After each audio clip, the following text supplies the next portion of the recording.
नमस्कार.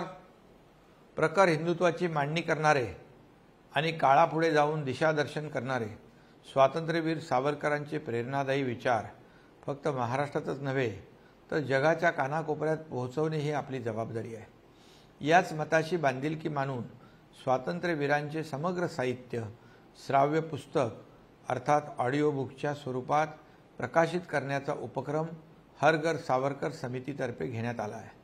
आपण हे पुस्तक जरूर ऐका आणि त्यापासून प्रेरणा घेऊन समग्र सावरकर साहित्य नव्या पिढीपर्यंत पोहोचवा.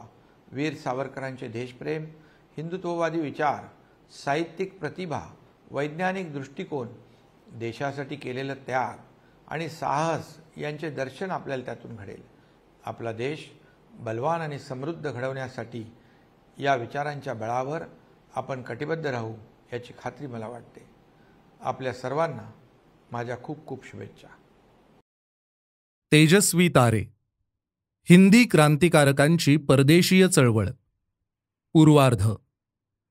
एखाद्या होतकरू नटाचे नाव जितके लोकांच्या तोंडी असते तितके देखील त्या देशदेशांतरी त्याच्याच स्वातंत्र्यासाठी प्राण संकटात घालून झगडत झुंजत सहत भटकत असलेल्या हिंदी निर्वासिताचे नाव कोणाच्या तोंडी नसते.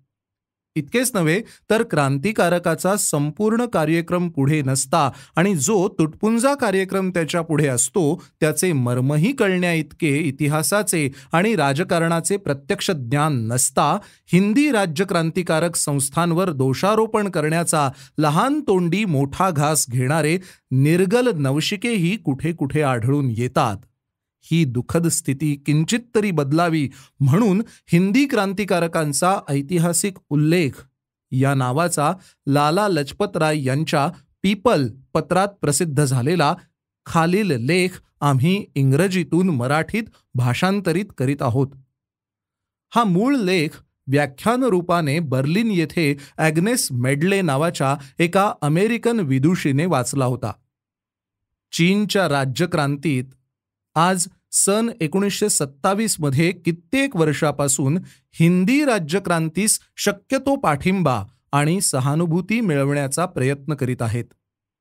या प्रयत्नातीलच एक प्रयत्न म्हणून जर्मनीत असणाऱ्या तरुण चीनी विद्यार्थ्यांस हिंदी राज्यक्रांतीच्या आणि स्वातंत्र्यप्राप्त्यर्थ चालत आलेल्या लढ्याच्या इतिहासाचे सांगता येईल तितके तरी स्वरूप आणि वर्णन सांगावे यास्तव हिंदुस्थानच्या एका थोर देशभक्त निर्वासिताशी एकदा विवाहबद्ध झालेल्या आणि अद्यापी हिंदुस्थानावर मातृभूमीप्रमाणे प्रेम करणाऱ्या वरील अमेरिकन विदुषीने हे व्याख्यान चिनी विद्यार्थ्यांसमोर जुलै 1927 मध्ये दिले होते. यावरून त्याचे विशिष्ट महत्त्वही वाचकांच्या ध्यानी येईल. ॲग्नेस मेडले या विदुषीच्या भाषणाचा लालाजींच्या पीपल पत्रातील उतारा. या इतिहासाला साधारणतः इसवी सन 1857 मधील हिंदी स्वातंत्र्य युद्धापासून सुरुवात करण्यास हरकत नाही. यावर्षी इंग्लंडच्या दास्यत्वाचे जू फेकून देण्याचा हिंदी राष्ट्राने प्रयत्न केला परंतु त्याला यश आले नाही. त्यावेळी हिंदी राष्ट्रीय पुढाऱ्यांचे प्रतिनिधी परदेशात गेले. त्यांनी फ्रान्सनी रशिया यांच्याशी संबंध जोडण्याचा प्रयत्न केला परंतु तो सिद्धीस गेला नाही. त्या कालापासून साधारणतः स्वातंत्र्याकरता करण्यात आलेल्या प्रत्येक राजकीय चळवळीतून अशी माणसे बाहेर पडली की त्यांना हिंदुस्थानात अज्ञातवासात राहावे लागले किंवा या परदेशाचा आश्रय करावा लागला. बहुधा ही माणसे म्हणजे ध्येयवादी आणि करारी अशा व्यक्ती असून जर त्यांनी हिंदुस्थानात उघड राजकीय कारवाया केल्या तर त्यांना कारागृहात बद्ध व्हावे लागले असते किंवा ते फाशी तरी गेले असते. मी या परदेशी राहिलेल्या गृहस्थांविषयी विशेषतः माहिती सांगणार आहे कारण त्या व्यक्ती महत्त्वाच्या होत्या.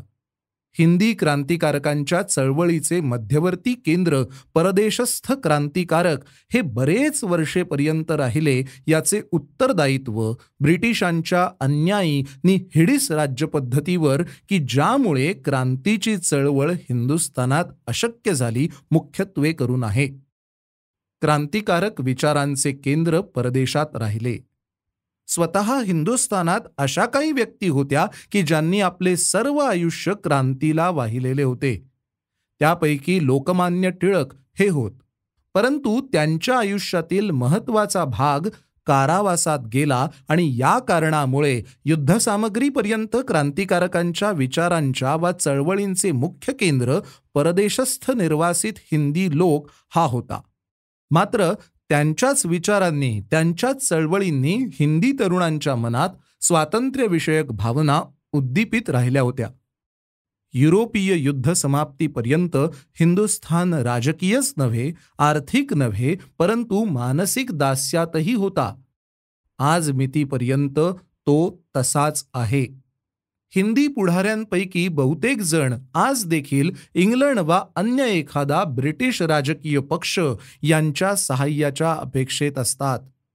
परंतु गेली काही दशकेपर्यंत परदेशस्थ हिंदी निर्वासित लोक नि काही हिंदुस्थानातील लोक या धोरणाचा ब्रिटिश राज्यपद्धतीप्रमाणेच तीव्र निषेध करीत होते.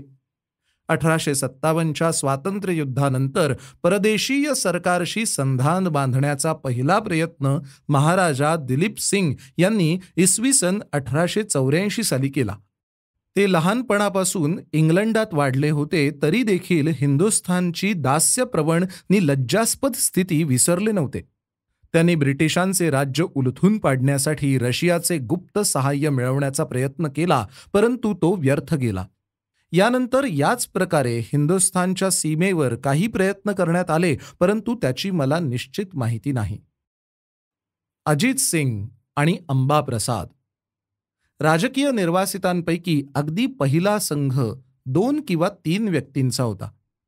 सुमारे 20 वर्षांपूर्वी ह्या व्यक्ती इराणात पळून गेल्या आणि त्या ठिकाणी आपल्या चळवळीचे केंद्रस्थान स्थापण्याचा त्यांनी प्रयत्न केला.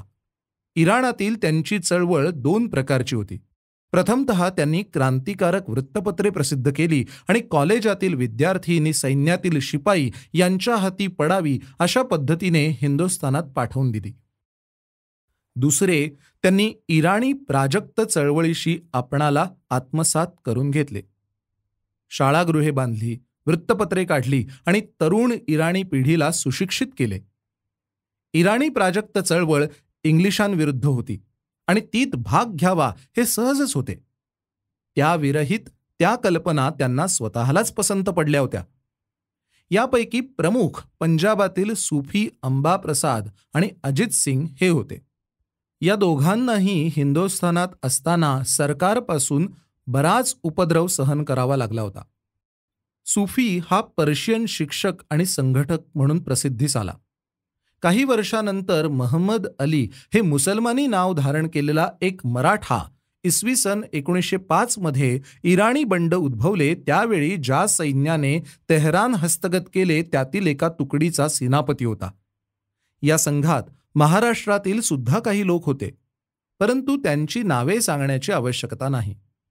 इसवी सन 1905 ते 1911 मधील राजकीय चळवळीच्या योगाने हा एक नवीनच वर्ग उत्पन्न झाला आणि त्यांनी क्रांती चळवळीचे केंद्र युरोप, अमेरिका, चीन आणि जपान या देशात स्थापण्याचा प्रयत्न केला. इसवी सन 1904 मध्ये जपानने रशियासारख्या युरोपियन राष्ट्राचा पराभव केला. या गोष्टीचा परिणाम हिंदुस्थानावर, विशेष करून तरुण वर्गावर फार मोठा झाला. या गोष्टीने त्यांना हे स्पष्ट कळून आले की युरोपीय राष्ट्राचा एशियाटिक राष्ट्र पराभव करू शकते आणि पारतंत्र्य एशियातील राष्ट्राच्या भालावर लिहिलेले नसून तो फक्त शस्त्रे, संघ इत्यादी गोष्टींवर अवलंबून असणारा एक प्रश्न होता. इसवी सन 1905 नंतर जे कट आणि जी भयंकर चळवळ चालू झाली त्याचे इतरही अनेक राजकीय नि आर्थिक कारणाबरोबर हे महत्त्वाचे कारण होते. सर्व जगासंबंधाने इसवी सन 1905 हे वर्ष ऐतिहासिक महत्त्वाचे होते. याच वर्षी Russia, Iran, Mexico, Ireland, United states या देशात दंगली चालू होत्या. याच वर्षी युनायटेड स्टेट्समध्ये हिंदी क्रांतिकारकांची एक संस्था स्थापली गेली आणि याच वर्षी हिंदुस्थानातील भीतीप्रद चळवळीला सुरुवात झाली. या स्थळी ही गोष्ट लक्षात बाळगणे अवश्य आहे की ज्यावेळी मी क्रांती आणि क्रांतिकारक हे शब्द वापरले त्यावेळी त्यांचा उद्दिष्ट अर्थ राष्ट्रीय क्रांती हाच मात्र आहे. निव्वळ शाब्दिक अर्थाने हिंदुस्थानातील भयप्रद वा राष्ट्रीय चळवळींना क्रांतिकारक चळवळी म्हणता येणे शक्य नाही. युरोपमध्ये क्रांती आणि क्रांतिकारक या शब्दांना आर्थिक सामाजिक महत्त्व आलेले आहे. परंतु युरोपीय युद्धांतापर्यंत आणि रशियातील क्रांती विजयी होईपर्यंत हिंदी निर्वासितात फक्त 5 किंवा 6च समाजसत्तावादी सोशालिस्ट्स होते. विद्यार्थ्यांची बहुसंख्या 1905 नंतरच्या काळात बरेच हिंदी लोक चीन, जपान, अमेरिका, फ्रान्स आणि युरोपातील इतर देश यामध्ये निर्वासनात राहत असलेले आढळून येतात. उदाहरणार्थ फ्रान्स आणि इंग्लंड या देशात पुष्कळ व्यक्ती अशा होत्या की ज्या हिंदी स्वातंत्र्यार्थ यत्न केल्यामुळे निर्वासित बनल्या. या दोन्ही देशात गुप्त हिंदी क्रांतिकारकांचे फार मोठे संघ होते. यापैकी बहुतेक विद्यार्थी होते. हिंदुस्थानातील प्रौढ वर्ग अजूनही इंग्लंडजवळ दीनपणे भाकरीच्या तुकड्याकरता याचना करीत होता.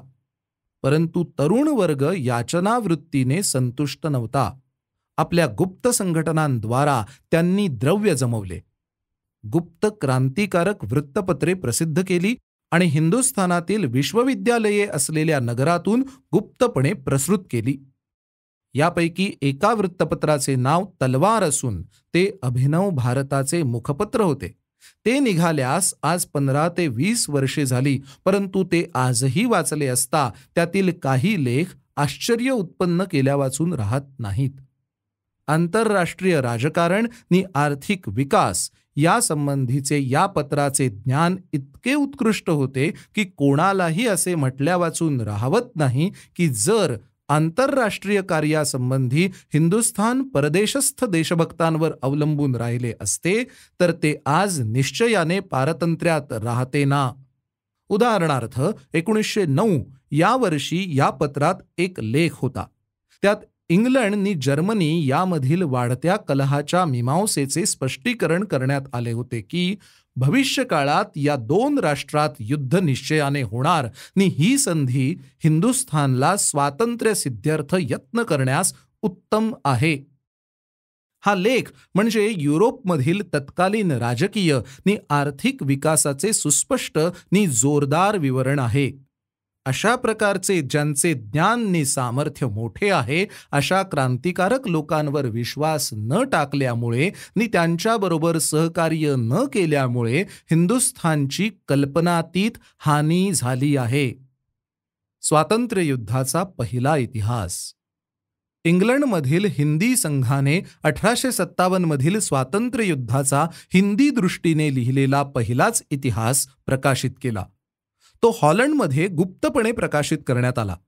कारण सत्याचे ज्ञान ब्रिटिशांना आणि ते सत्य प्रसिद्ध करणाऱ्यांना धोक्याचे असते.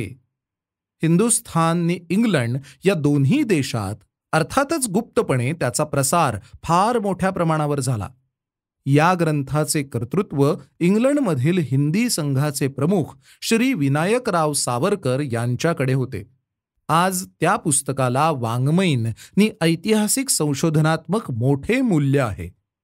हिंदुस्थानचे जन्मसिद्ध शत्रू सर व्हॅलेंटाईन चिरोल यांनी या पुस्तकाविषयी आपला अभिप्राय दर्शित केला आहे.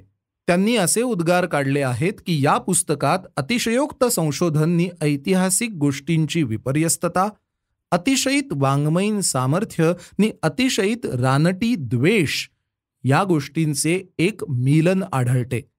आणि थॉमस साहेबांनी आपल्या under side of the medal नामक पुस्तकात श्री सावरकरांच्या मेंदूवर त्यावेळी एका वेडेपणाचे प्राबल्य होते आणि असे पुस्तक जप्त होणे इष्ट असल्या कारणाने ते करण्यात आले असे म्हटले आहे. परंतु अशा इंग्लिश गृहस्थांनी केलेली निंदा आम्ही स्तुतीच समजतो. ज्याला ते विरोध करतात ते खरेच असले पाहिजे. ज्याच्या विरोधास आम्ही सत्याचे निदर्शक समजतो. हिंदी स्वातंत्र्य युद्धाचा अत्यंत विपर्यस्त असा इंग्लिश गृहस्थांनी लिहिलेला आणि हल्ली शाळा कॉलेज यामधून शिकवण्यात येत असलेला इतिहास हिंदी वाचकास 1857 वर्षाचे हिंदी स्वातंत्र्यार्थ प्रयत्न करणाऱ्यांसंबंधी लाज वाटावयास लावतो. इतकेच नव्हे तर या हुतात्म्यांना राजद्रोही समजण्याकडे त्यांचा कल वळवितो. हिंदुस्थानातील सर्व निर्वासितांचा आणि क्रांतिकारकांचा हाच महान अपवाद आहे की त्यांनी आपल्या देशबांधवांना कोणत्याही स्वरूपातील गुलामगिरीचा द्वेष करण्यास आणि हिंदी स्वातंत्र्यार्थ यत्न करण्यास शिकवले. इंग्लंडातील हिंदी क्रांतिकारक संघाचे सदस्य सर्व विश्वविद्यालयातून होते. ब्रिटिश सरकारचा असा त्याचवर आरोप आहे की त्यांनी पिस्तुले खरेदी केली आणि हिंदुस्थानातील भयप्रद चळवळीला सहाय्य करण्याच्या उद्देशाने ती हिंदुस्थानात घुसडून दिली. कदाचित त्यांनी तसे केलेही असेल. त्याच्यापूर्वी अमेरिकन क्रांतिकारकांनी तेच केले होते. एवढेच अंतर की त्यांनी ती मोठ्या प्रमाणावर फ्रान्समधून हस्तगत केली आणि अमेरिकेतील क्रांतिकारकांकडे पाठवून दिली. अंतर केवळ प्रमाणाचे होते. मदनलाल धिंगरा 1 जुलै 1909 या दिवशी लंडनमधील हिंदी अभिनव भारत क्रांतिकारक संघापैकी एक सभासद श्री मदनलाल धिंगरा याने हिंदी विद्यार्थ्यांविरुद्ध उपयोगिण्यात येत असलेल्या ब्रिटिश गुप्तहेरांचा मुख्य कर्झन वायली यांना लंडन नगरात ठार केले. धिंगराला 17 ऑगस्ट रोजी लंडनमध्ये फाशी देण्यात आले आणि त्याच्या देशबांधवांनी त्याच्या अंत्यविधी संबंधी केलेली मागणी नाकारून त्याला कारागृहाच्या आवारात पुरण्यात आले. तो उन्नत शिर असा वधस्तंभाकडे गेला आणि त्याला सहाय्य करण्यास पुढे आलेल्या लोकांशी हस्तांदोलन करून आपणाला मृत्यूचे मुळीच भय वाटत नसल्याचे त्याने सांगितले. वधस्थानाजवळ उभा असताना त्याला काही सांगावयाचे होते काय अशी पृच्छा करण्यात येताच तो वंदे मातरम असे गर्जला. केवळ एकाच हिंदी गृहस्थाला उपस्थित असण्याची परवानगी दिलेली होती आणि तो ब्रिटिश सरकारचा हेर होता. परंतु धिंगराचे मनोधैर्य पाहून त्याच्यावरही विलक्षण परिणाम झाला. यानंतर ब्रिटिश सरकारने लंडनमधील हिंदी लोकांविरुद्ध मोहीम सुरू केली. पुष्कळ लोकांना फ्रान्समध्ये पळून जावे लागले आणि ते आजही युरोपातच आहेत. सावरकरांना इंग्लंडात पकडण्यात आले आणि हिंदुस्थानमध्ये चौकशीसाठी पाठवण्यात आले. बोट मार्सेल्स बंदरात असता त्यांनी मोठ्या धाडसाने आणि कौशल्याने आपली सुटका करून घेतली आणि ते फ्रान्सच्या किनाऱ्यावर पोहून गेले. आंतरराष्ट्रीय कायद्याने निर्बंधाने त्यांना आश्रयाचा अधिकार होता, परंतु ब्रिटिशांनी त्यांचा पाठलाग करून त्यांना पकडले आणि आंतरराष्ट्रीय निर्बंधांचा भंग करून हिंदुस्थानचा सायबेरियाच अशा अंदमान बेटात 2 जन्मठेपीची शिक्षा दिली. ट्युबरक्युलोसिसचा अतिशय उपद्रव झाल्या कारणाने त्यांना 2 वर्षापूर्वी मुक्त करण्यात आले असून ते हल्ली मुंबई इलाख्यातील रत्नागिरी नावाच्या नगरात दृष्टिबंधित आहेत. सावरकरांच्या सहकाऱ्यांपैकी व्ही.व्ही.एस. अय्यर नंतर पॉंडिचेरी म्हणजेच फ्रेंच हिंदुस्थान येथे राहत असत. त्यांना सरकारने पुढे क्षमा केली आणि ते आपल्या देशबांधवांची सेवा करीत असता सुमारे 1.5 वर्षांपूर्वी त्यांचा मोठ्या दुःखद रीतीने अंत झाला. फ्रान्समधील अभिनव भारताची शाखा. याच वेळी म्हणजे सावरकर शिक्षा भोगीत असतानाच हिंदुस्थानातील इतर माणसांनाही 10-10, 15-15 वर्षांच्या शिक्षा देऊन अंदमानाला पाठवण्यात आले. परंतु या ठिकाणी फक्त परदेशस्थ क्रांतिकारकांचाच इतिहास कथन करावयाचा असल्यामुळे मी त्यांच्याविषयी काही सांगत नाही. ज्या काळात इंग्लंडमधील हिंदी विद्यार्थी चळवळ करीत होते त्याच काळात तसल्याच प्रकारची संस्था फ्रान्समध्ये अभिनव भारताच्या सभासदांकडून चालवली जात होती. या संघाचे प्रमुखत्व मॅडम कामा नावाच्या हिंदी स्त्रीकडे होते. ह्या बाई आजही म्हणजे सन 1927 मध्ये पॅरिसमध्ये वृद्धावस्थेत आहेत. फ्रान्समधील संघाने वंदे मातरम नावाचे क्रांतिकारक वृत्तपत्र प्रसिद्ध करून हिंदी तरुणांना चळवळीला प्रवृत्त करण्याच्या हेतूने हिंदुस्थानातील आणि परदेशातील हिंदी विद्यार्थ्यात त्याचे वितरण केले. मॅडम कामा ह्या सुस्थितीतील स्त्री होत्या आणि फ्रान्समधील कार्याला त्यांनी पुष्कळ आर्थिक सहाय्य केले. काही काळानंतर इंग्लंडमधून आश्रयार्थ आलेल्या हिंदी तरुण संघाबरोबर कार्य करू लागले. फ्रेंच संघाने सुद्धा इजिप्तमधील राष्ट्रीय चळवळींशी सहकार्याने कार्य चालविले होते. इजिप्त राष्ट्रीय पक्षाची ब्रुसेल्स येथे दुसरी काँग्रेस इसवी सन 1910 मध्ये भरली असता हिंदी लोकांनी उत्साहाने कार्य केले. आयरिश प्रतिनिधीही उपस्थित होते आणि त्यांनी महत्त्वाचा भागही तीत घेतला होता. या गोष्टीचाही मला निर्देश केला पाहिजे की इंग्लंडनी फ्रान्स येथील हिंदी राष्ट्रीय क्रांतिकारक आयरिश क्रांतिकारकांबरोबरही कार्य करीत असत आणि पुष्कळ आयरिश स्त्री पुरुष यांच्या विश्वासू मित्रांपैकी होते. जपान आणि चीनमधील चळवळी. इसवी सन 1912 मध्ये लॉर्ड हार्डिंग्ज दिल्ली राजधानीत प्रवेश करीत असता त्याचवर बॉम्ब फेकण्यात आला. मोठमोठी बक्षिसे लावण्यात आली, परंतु तो अपराधी पकडला गेला नाही. तो जपानमध्ये पळून गेला आणि तेथून त्याने स्वदेशाच्या स्वातंत्र्यार्थ कार्य सुरू ठेवले. याचवेळी चीननी जपान या देशातील पुष्कळ माणसे स्वभाषेत वृत्तपत्रे प्रसिद्ध करून ती हिंदुस्थानात गुप्तरीतीने घुसडून देण्याची चळवळ करीत होते. यापैकी एका वृत्तपत्राचे नाव न्यू इस्लाम असे होते. याचा संपादक एक हिंदी मुसलमान असून तो हिंदू मुसलमानांच्यात राष्ट्रीयत्वाची जाणीव निर्माण करून देऊन हिंदुस्थानच्या स्वातंत्र्यार्थ प्रयत्न करण्यासाठी त्यांना प्रवृत्त करण्यास झटत होता. ज्या चीनमधील शहरातून ब्रिटिशांकडून चीनी लोकांना दास्यात ठेवण्यात हिंदी सैनिकांचा उपयोग करून घेण्यात येत असे, त्या ठिकाणी आपला अशा प्रकारे उपयोग करून देण्यात ते केवढे अक्षम्य पाप आचरित होते याची त्यांना जाणीव करून देण्याच्या कामी हिंदी चळवळे पुष्कळ मेहनत घेत होते. इसवी सन 1911 मध्ये सुद्धा हिंदी क्रांतिकारकांचा आणि निर्वासितांचा नवीनच वर्ग उदयास आला होता. आर्थिक अडचणीमुळे उत्तर हिंदुस्थानातील बराच मोठा शेतकरी वर्ग युनायटेड स्टेट्स आणि पश्चिम कॅनडा या प्रांतात गेला होता. याचवेळी शांघाय किंवा सिंगापूर या ठिकाणी बंड केलेल्या किंवा नोकरी सोडून गेलेल्या लष्करी शिपायांचा तांडा याच देशात गेला होता. त्यांनी या शेतकरी वर्गामध्ये क्रांतीचे बीज पेरून दिले. 1911 ते 1913 पर्यंत सुमारे 5,000 शिपाई आणि शेतकरी मिळून अमेरिकेत गेले. सुशिक्षित निर्वासित हिंदी लोकांनी त्यांची हिंदुस्थान गदर पार्टी नावाची सुसंघटित संस्था स्थापून त्यांना राष्ट्रीय स्वातंत्र्य विचाराचे शिक्षण दिले.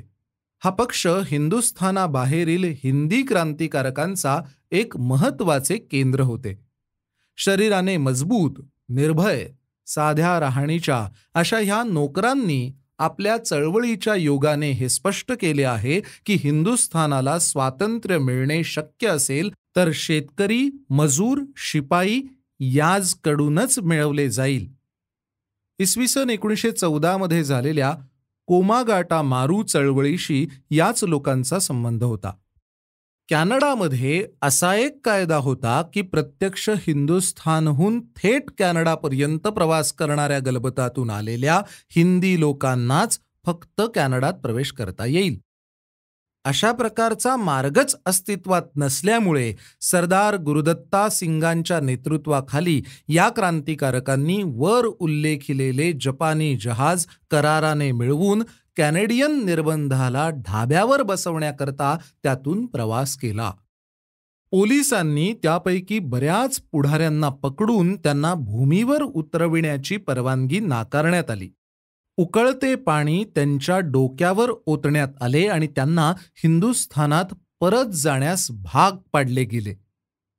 हिंदुस्थानात त्यांना सैन्याने पकडून गुन्हेगार या दृष्टीने त्यांना वागवण्यात आले आणि याला प्रतिकार करीत असता त्यापैकी पुष्कळांना रस्त्यात गोळ्या घालून ठार करण्यात आले. अमेरिकेत गेलेले हिंदी लोक प्रथम अगदीच अशिक्षित होते. इतरांच्या किंवा स्वतःच कराराने घेतलेल्या शेतावर ते मजुराची कामे करीत असत. ते अत्यंत साध्या तऱ्हेने राहत असत आणि पैसा संग्रही टाकीत असत. परंतु त्यांचा सर्व पैसा ते पाहिजे त्यावेळी राष्ट्रकार्याकरिता विनियोग करण्यासाठी देत असत. आज सुद्धा सॅन फ्रान्सिस्को नगरात वुड स्ट्रीट क्रमांक 5 येथे त्यांच्या मालकीचे भवन असून त्यामध्ये एक वाचनालय नि उर्दू, हिंदी आणि गुरुमुखी भाषातील मुद्रणालये आहेत. ते पुष्कळ काळापर्यंत या भाषातून वृत्तपत्रे प्रसिद्ध करीत असत. महायुद्धाच्या काळात म्हणजे सन 1914 मध्ये ही संघटना एका महत्वाच्या कार्याचे केंद्र होती. लेखन 1927, पुनः प्रसिद्धी दैनिक मराठा 5 मे 1963.